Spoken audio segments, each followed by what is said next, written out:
pemberian tersebut adalah suatu musibah. Minta lindung daripada sentiasa ada perasaan tak cukup. Kalau tak cukup dia penat lah. Dia tambah. Ada nak tambah tu makan masa. Nak tambah tu kita akan banyak dipersoalkan. Benda ditambah, kita kena jaga, kita kena pelihara dia, kita bertanggungjawab. Dan merasa tidak cukup dengan pemberian tersebut adalah suatu musibah dan kesukaran yang besar. Merasa cukup adalah bahagian redha. Orang yang sifat qanaah, sifat mewadai cukup itu adalah juzuk, adalah bahagian daripada sifat redha. Apa yang ada, alhamdulillah. Dan ia ni adalah kekayaan yang sebenar. Itu hakikat orang kaya. Siapa orang kaya? Orang kaya itu yang memiliki perasaan rasa cukup dalam setiap keadaan. Dan ianya ada kekayaan yang sebenar. Rasa cukup itu kekayaan sebenar. Dalam sebuah hadis diriwayatkan oleh Jabir radhiyallahu anhu bersabda, "Al-qana'atu kanzun la yafna." Merasa cukup adalah harta karun yang tidak pernah habis. Rasa cukup itu adalah merupakan harta karun yang tidak pernah habis. Bermakna ada je sifat tu, yang rasa puas, rasa cukup, memadai. Tetapi kalau orang tamak, dia sentiasa tak cukup. Bermakna sentiasa nak lagi, ada tak cukup lagi. Itu tak kekal, ambil habis, penat. Imam Ibn Hasir Al-Azhar menyebutkan kitab An-Nihayah. Sebuah riwayat menyatakan azza man qani'an wa zalla man tami'. Lianna al-qani'a la yuzilluhu at-talabu fala yazalu azizan. Mulialah orang yang merasa cukup, dan hinalah orang yang tamak. Mulialah orang yang merasa cukup, dan hinalah orang yang tamak. Tak pernah merasa cukup. Kerana orang yang merasa cukup tidak dihinakan oleh meminta-minta hingga dia tetap mulia. Sebaliknya, tamak atau merasa tidak cukup dengan apa yang telah diberikan oleh Allah Ta'ala adalah kefakiran yang sebenar dan kegilaan yang nyata. Cuba lihat orang bertamak macam mana. Miliknya dia punya, milik orang pun dia punya. Maka dia akan mengambilnya sama ada cara lembut ataupun cara kasar, menekan ataupun menzalimi. Orang tamak memang begitu. Nanti ada hadis lagi yang ceritakan bahawa manusia ni kalau diberi satu lembah emas pun nak dua tak cukup. Dah ada dua tak cukup, nak tiga. Kerana orang yang tamak tidak akan pernah rasa cukup dengan apa yang dimiliki walaupun banyak. Dah kaya tetapi tak puas, mesti nak tambah lagi. Itu sifat tamak. Ia akan terus menginginkan yang lebih banyak lagi. Rasulullah SAW telah mengambarkan keadaan ini dalam hadisnya, "Lau kana li bani Adam wadi'ani min malin labtagha wadiyan salisan wa la yamla'u jawfa bani Adam illa turab wa yatubu Allahu 'ala man taab." Jika seseorang anak Adam memiliki harta yang memenuhi dua lembah, dia ada dua wadi, dua lembah, kita kata bahasa kita dua lombong lah, lombong biji ataupun lombong emas, maka ia akan menginginkan lembah yang ketiga. Itu sifat manusia. Tak boleh larilah fitrah anak Adam ini begini. Dia tak cukup. Kalau ada dua lembah emas, dua lembah biji pun, dia nakkan lembah yang ketiga. Dan tidaklah perut anak Adam itu diisi kecuali tanah. Diisi kecuali oleh tanah. Dan Allah Ta'ala akan memberi taubat kepada orang yang bertaubat. Maka kecintaan, ketamakan kita ke dunia ini, maka belah kita tobat, kerana itu bukanlah habuat hidup ini yang sebenarnya. Kerana apabila kita mengenali atau menangani menguruskan harta benda kita yang banyak itu, tentu akan terambil hak orang, kemungkinan di situ. Ada orang yang terzalimi haknya. Kita mudah-mudah saja terjatuh dalam lembah sesuatu sumber yang haram, paling tidak pun sesuatu sumber yang syubhat, yang kesamaran. Apa itu syubhat? Yang tidak dipastikan sama ada halal ataupun haram. Menengahinya antara keduanya itu kita panggil syubhat. Apabila mengambil jalan warak, maka tinggalkan punya syubhat itu.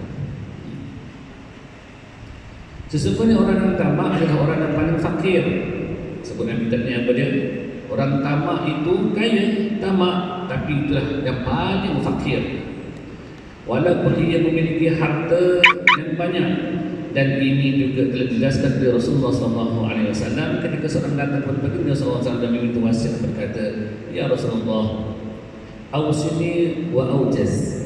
Faqala lahu Nabi SAW, "Alaika bil-iyas, bil-iyas mimma fi aydin nas, wa iyyaka wa tami'a fa innahu al-faqru al-hadir, wa salli salataka wa anta muwadda' wa iyyaka wa man ta'tadiru minhu." Artinya, wahai Rasulullah, berikanlah kepadaku wasiat yang ringkas. Maka Rasulullah SAW pun bersabda kepadanya, berputus asalah dari apa yang ada di tangan manusia, dan janganlah tamak, kerana tamaklah kefakiran yang hadir. Jadi berputus asa bermakna jangan berhajatkan, terliur hak orang lain. Manusia sekarang ni bukan saja harta orang, isteri orang pun terliur juga. Benda ni berlaku. Sampaikan orang boleh berputus hubungan suami isteri. Isteri pun tergoda, maka nak menikah dengan orang yang menggodanya, sanggup berputus kasih, berputus hubungan dengan suaminya. Inilah manusia. Memang fitrah manusia itu begitu. Jadi kita tahu sifat kita anak Adam ini, dia ada inginkan orang lain. Nengok orang rumah besar, keinginan kita nak seperti itu. Mula-mula nak seperti itu, lantas orang itu punya nak. Apabila jawatan, pangkat, derajat, ini memang mainan lah di pejabat, di company dan sebagainya, menjatuhkan, mengusir, malah lebih dahsyat lagi bila sampai menyihir. Benda itu berlaku baik bisnes, dalam politik. Hatta kalau di Indonesia, kalau santet ni biasa juga, berlaku juga di pesantren. Apabila dia begini, apabila tok guru itu, kiai itu, dia banyak pengikut. Apabila banyak pengikut, banyak income masuk, itu cerita dia. Orang salah-salah kecil, melekat tu. Dia tak salah kosong, salah melekat. Yang ada banyak murid, banyak pengikut, banyaklah masuk. Kena pula kalau boleh kiai itu dia ada sikit kelebihan tertentu. Bermakna adalah sikit ilmu hikmah nama dia. Boleh bacakan ruqyah sembuh, boleh tunjuk satu keajaiban di pandang murid, maka lagi banyaklah pengikut dan banyak income masuk. Maka disebabkan golongan agamawan yang tak terdidik rohani inilah yang menyebabkan berlakunya kekeruhan antara hubungan antara para agamawan itu juga sebenarnya. Jadi agamawan pun, para asatidzah, para masyayikh pun bukanlah insan yang sempurna. Mereka bukan maksum, mereka juga manusia yang mempunyai nafsu. Nafsu itu perlu dikawal, dididik agar mereka ini benar-benar menjalankan syariat apa yang telah mereka pelajari. Jadi semua ini kita makhluk yang lemah, baik orang awam ataupun orang alim. Makhluk yang lemah masih memerlukan bergantung pada Allah, minta tolong untuk menghindarkan segala musibah, kesihatan dan sebagainya.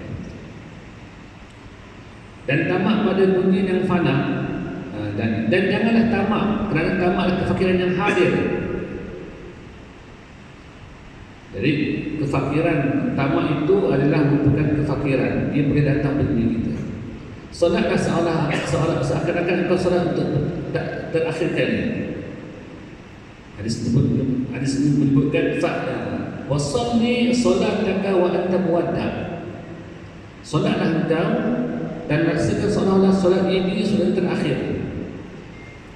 Dan jauhlah sesuatu perbuatan yang menjadikan menyesal, yang menyebabkan engkau jadi menyesal. Macam mana nak solat merasakan bahawa ini solat yang terakhir? Kalau terasa ini terakhir, bermakna ini last saja. Sebab lepas-lepasnya mungkin dah tak berjumpa lagi dengan solat. Maknanya apa? Ingat mati. Solat terakhir ni ingatkan, ini solat terakhir aku. Bermakna kalau yang terakhir, solat kita buat yang terbaik. Sebab yang terakhir. Macam mana untuk ingat mati? Ini satu tip lah. Jangan tanya ada hadis ke atau tidak. Satu tip saja, betul. Apabila kita memandang tempat sujud berdiri itu, kita tentu apakah anggota yang pertama kita pandang? Kita pandang tempat sujud kan? Apakah anggota pertama yang kita akan lihat? Hidung kita kan? Kita lihat tu hidung. Cuma kita memang walaupun hidung tak pernah tengok hidung pun. Tak. Tapi bila kita pandang hidung ini, cuba kita ingatkan bahawa hidung ini fungsinya apa? Bernafas. Kalau berhenti bernafas, jawapannya apa? Mati. Allah Akbar, solat terakhir ini. Nak bawa ingat mati ke? Orang kadang-kadang usung jenazah ke kubur pun cerita bola lagi atas kubur. Mana ingat mati? Jadi kita pandang hidung kita, ingat hidung ini kalau berhenti berfungsi, jawapannya mati. Maka persembahkanlah solat ini adalah solat terakhir ya Allah. Maka kita pun dengan concentrate, fokus pada dalam solat kita. Dan jauhlah sesuatu perbuatan yang menjadikanmu menyesal. Apa perkara yang dirasakan kalau kita buat, kita akan menyesal. Maka tinggal perbuatan itu. Sekarang Masya Allah, zaman fitnah tak dapat dilakukan lagi kita ni. Handphone ini fitnah. Kerana ia adalah berbagai-bagai, lebih banyak kepada kemungkaran, maksiat dan kelalaian handphone ini. Hanya yang benar dapat menjaganya, manfaat untuk belajar, untuk ilmu, untuk berdakwah, ataupun sikit haban dunia ini berkenting dalam bisnes, okey saja. Tapi kadang-kadang melarang itu tu banyak. Ni, tak lama lagi nak pilihan raya ni pun, ni panas ni sekarang ni. Menghabiskan masa membaca-baca tu, buang masa tu. Al-Quran janji yang pasti. Sepatutnya kita lebih banyak baca Quran daripada tengok handphone kita. Yang datang maklumat-maklumat info-info yang tak dikenal pasti kesohihannya. Tapi ada Quran pasti sahih.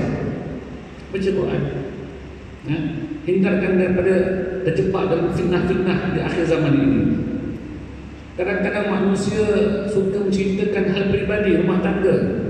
Isteri ceritakan tentang suami, suami ceritakan isteri. Itu aib, haram. Hubungan kita suami isteri hanya kita saja dalam rumah, tak boleh mau nak keluar. Tapi sekarang masuk ke Facebook, orang cerita dalam akhbar, maka ini satu cukup mengaib. Buat TikTok lagi dan sebagainya. Ini fitnah namanya, kerja yang sia-sia. Bila khusus Islam barang itu kumala yang ini.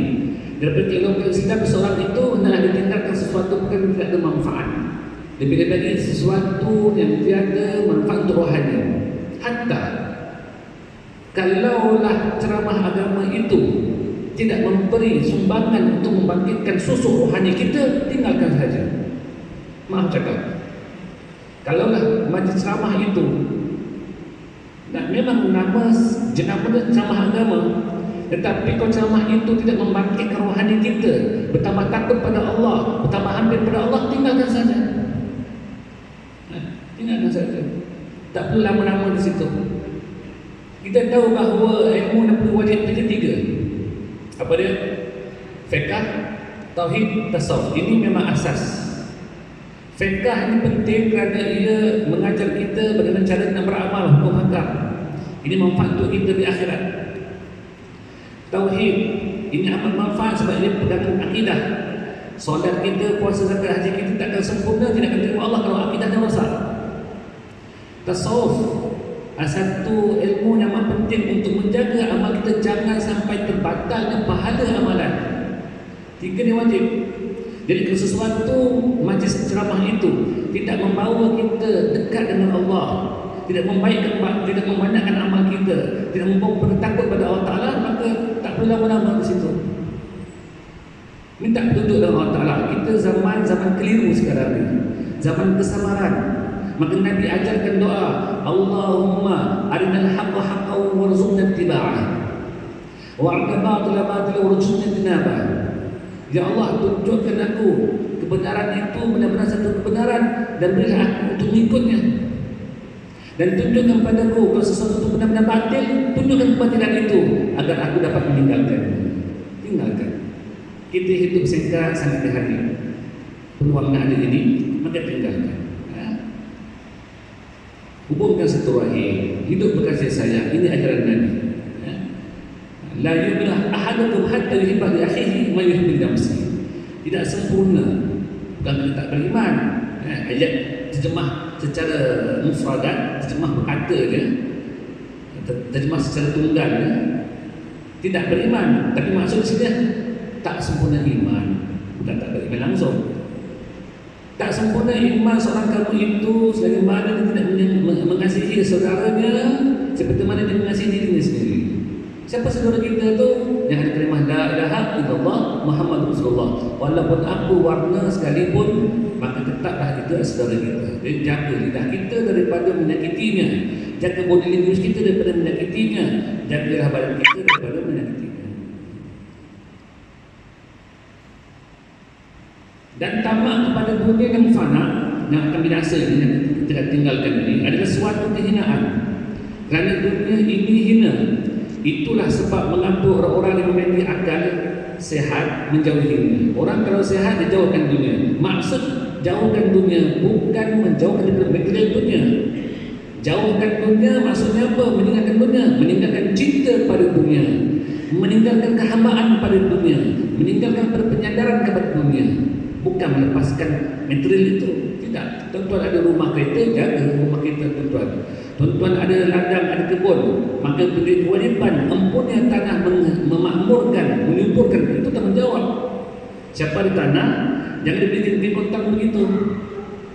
Amanah tu tanah tu untuk disuburkan, untuk disuburkan, ditanam cocok tanam. Tak mampu upah orang dan sebagainya. Itu amanah. Tetapi yang kita disuruh tinggal dunia itu, tinggal pergantungan, kecintaan kepada dunia itu. Jadi orang sehat jangan tinggalkan cinta pada dunia, bergantungan pada dunia. Lau kanat dunya ta'dilu 'inda Allah janaha ba'udatan ma sabaka fi minha syarf dama. Jikalau dunia memiliki nilai sebesar sayap nyamuk, di situ dia telau. Dia macam buat satu syarat ya, ini syarat. Kalau ada lah, kalau ada. Jikalau dunia ini memiliki, kalau ada nilainya sebesar sayap nyamuk,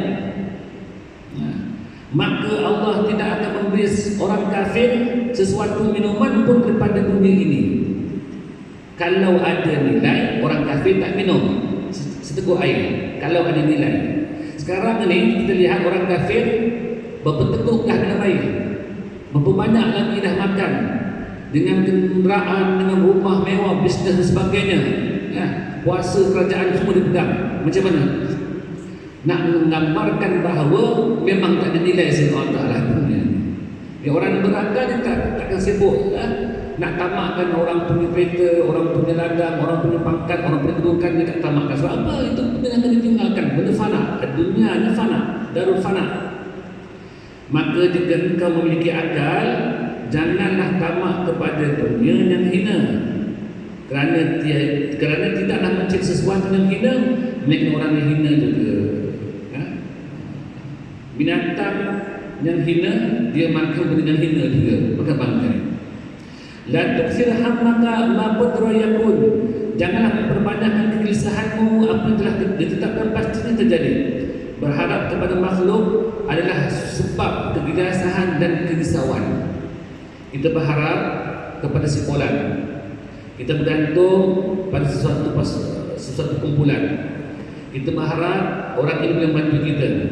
Maka itu ada simbol seseorang itu akan membawa seorang kepada kegelisahan dan kerisauan. Maka janganlah berharap kepada mereka, kerana jika seluruh makhluk berkumpul untuk mendatangkan manfaat kebaikan kepadamu, mereka tidak akan dapat memberi manfaat kecuali dengan apa yang Allah telah izinkan. Kumpul semua orang, wali-wali Allah. Kita bawa anak kita untuk membaca dekat kepala dia, ataupun hantar ke anak kita ke pondok, walaupun dia tidur di sebelah tok guru sekalipun, kalau Allah tidak izinkan dia bertukar jadi baik, takkan dia baik juga. Jadi kata kalau dikumpulkan orang semua memberi manfaat tanpa izin Allah, suatu tidak akan dapat memberi manfaat.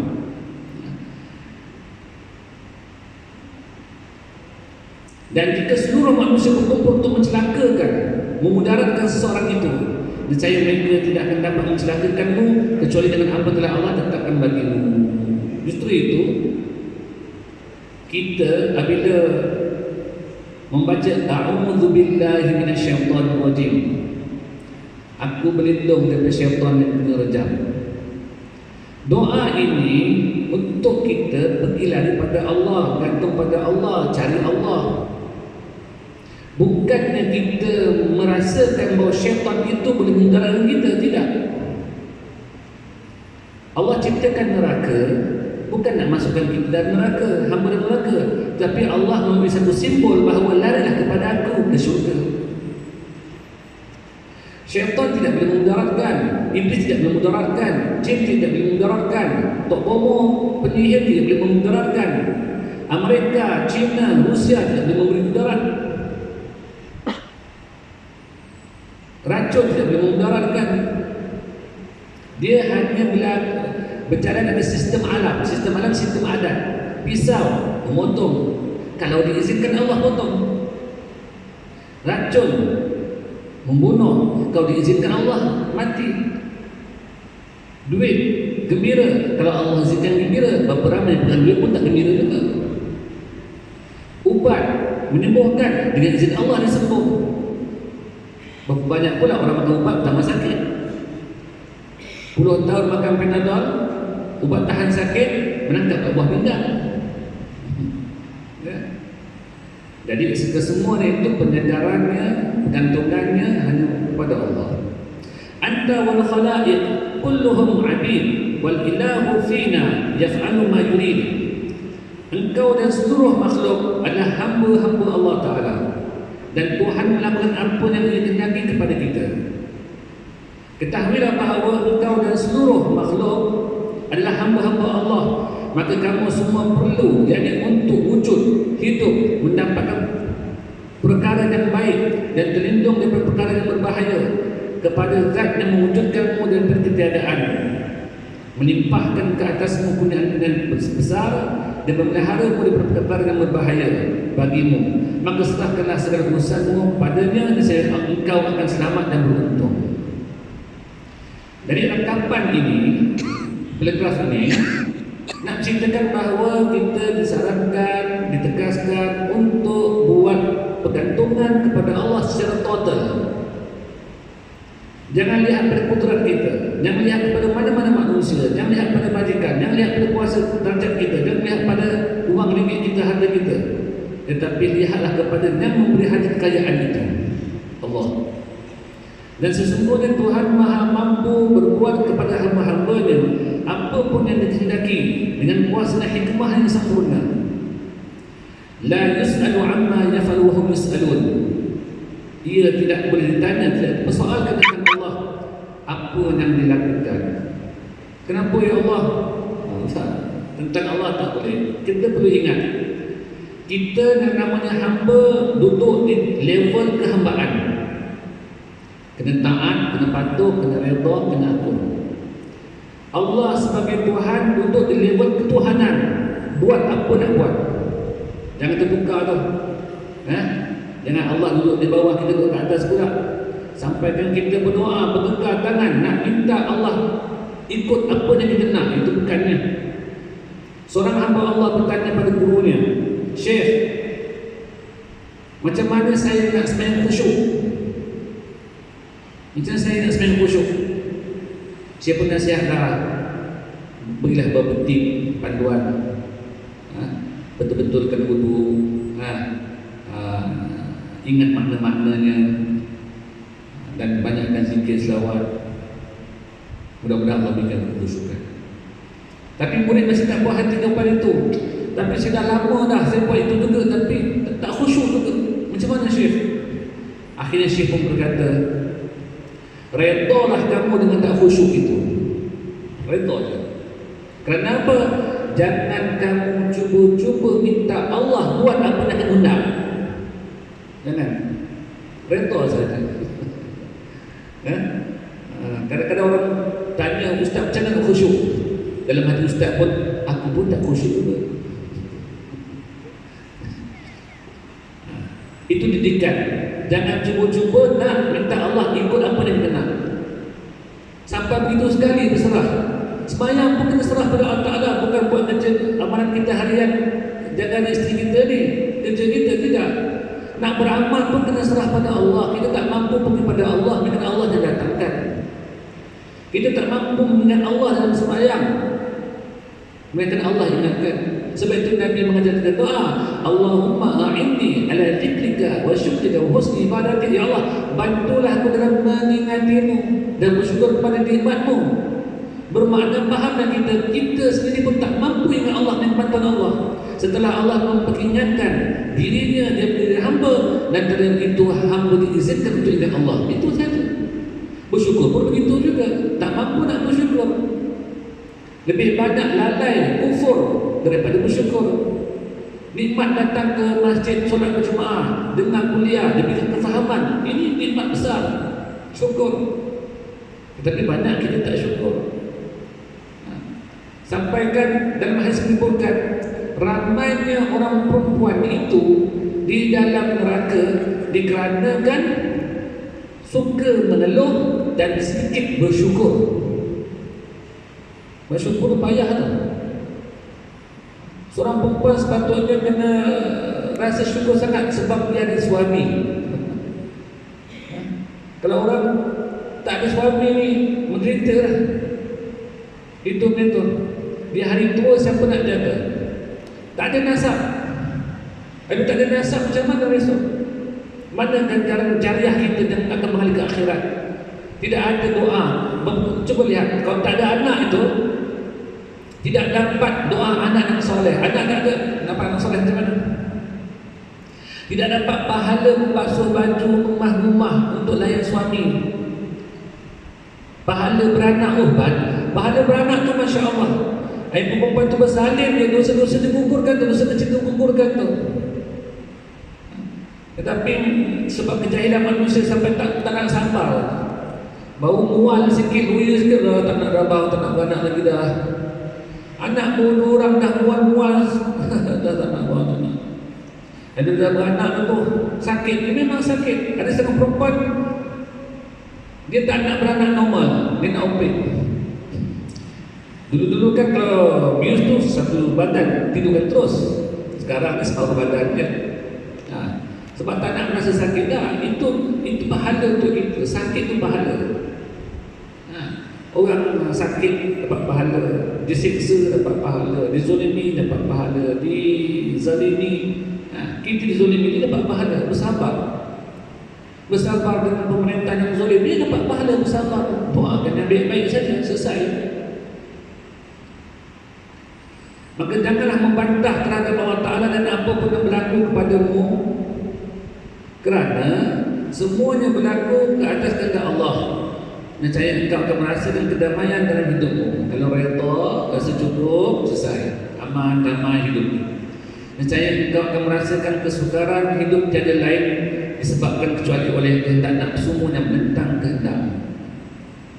Kan ayat Quran menyebutkan, la yukallifullahu nafsan illa wus'aha. Allah tidak memberati seorang hamba itu melainkan apa yang dia mampu tanggung. Itu kata Allah tu. Allah tidak memberikan ujian beban nanggung seorang hamba itu melainkan orang itu memang ada kapasiti untuk menanggung ujian tersebut. Tetapi kenapa seorang itu rasa pedih, tersiksa, tertekan? Kenapa? Yang rasa pedih, tertekan, memberontak itu nafsu, bukan iman. Iman steady dia. Kalau iman, raditu billahi rabba, aku redha Allah sebagai Tuhan. Selesai. Itu iman, sebab beriman dengan ayat Quran. Tetapi dia rasa pedih, itu nafsunya yang kurang ajar. Nafsunya memberontak. Maka nafsu ini perlu dididik. Perlu dididik. Sebab itu sampai orang pun tulis lagu kan, dinyanyikan pula. Sakitnya di sini, di sini. Memang sakit kat sini lah kan. Bermakna yang tulis kata itu pun tertekan tu. Itu dapat ilham tu. Sakitnya di sini, di sini. Nafsu dan tertekan sebenarnya. Iman, raditu billahi rabba, aku redha Allah sebagai Tuhan. Kerana kesengsaraan dan kesukaran hidup tiada lain sebab kecuali oleh kehendak nafsumu yang menentang kehendaknya, dan sudah tentu apa dikehendaki oleh Allah Ta'ala pasti terjadi. Yang kita tak nak tu, dan kalau dia tak ada kan dia akan terjadi juga. Justru itu jangan disaukan sangat-sangat, dimakan. Manakala kehendak nafsumu hanya menyebabkan siksaan dan kesukaran bagimu. Wallahu a'lam bishawab. Mudah-mudahan pengajian kita ini dapat membentuklah rohani kita untuk bangkit, lari kepada Allah, menuju pada Allah. Kerana kita sudah tidak ada banyak masa lagi nak menyebutkan tentang hal orang lain. Kerana di akhirat kelak masing-masing akan diberi buku amalan masing-masing. Buku tu bukan seperti kitab file seperti ini kita boleh baca semak satu-satu tu. Nanti ada buat pemandang pula betul padam sikit. tak ada. Maksud buku di situlah kita kena pertontonkan amalan kita. Maka kita akan semaklah. Siapa punya? Sendiri punya. Justru itu, sebelum menyemak buku amalan di akhirat sana, semak diri kita di sini dulu. Kita di akhirat suruh semak siapa punya? Kita punya. Di sini semak kita punya dulu.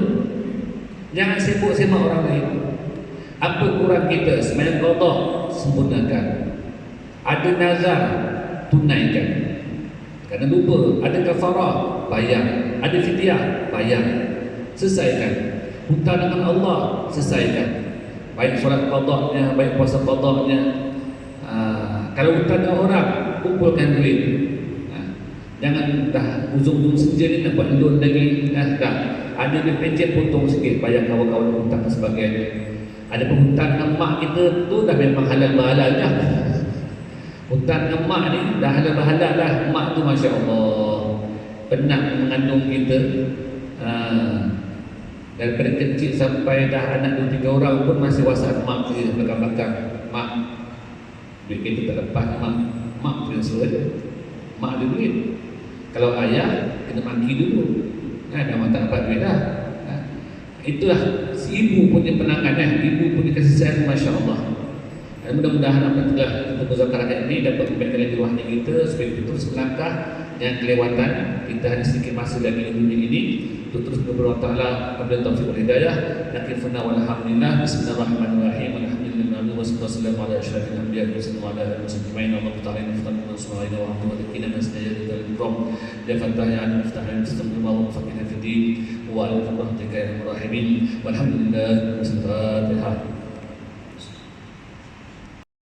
Ya, Bismillahirrahmanirrahim. Masuk amal.